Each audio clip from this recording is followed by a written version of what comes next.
మనము అందరూ సమానం అన్నప్పుడు నువ్వు ఎందుకు చూడలేకపోయినావు? దానికి కారణం ఎందుకు చెప్పాలి నువ్వు కూడా? ఇప్పుడు ఏమంటున్నామంటే ఎవరైతే దీని మీద దాడి చేసారో ఖచ్చితంగా వాళ్ళని శిక్షించాలి. ఎలాంటి శిక్ష అయినా పర్వాలేదు, శిక్షించాలి.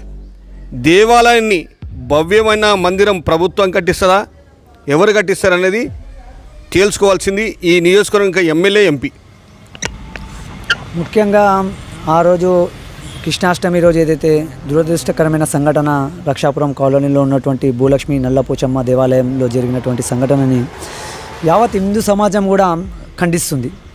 ఎందుకంటే ఎన్నో మతాలు ఈ యొక్క తెలంగాణ రాష్ట్రంలో కావచ్చు, సమాజంలో కావచ్చు, అన్ని మతాలకు అతీతంగా అందరం కలిసిమెలిసి ఉన్నటువంటి ప్రశాంత వాతావరణాన్ని చెడగొట్టాలన్న ఉద్దేశంతో ఈ యొక్క సంఘటన జరిగిందని భావించాల్సిన అవసరం ఎంతైనా ఉంది. ముఖ్యంగా ఈ పాత బస్తీలోనే ఇలాంటి సంఘటనలు జరిగితే కనుక మనం దీని ఒక అడ్వైజ్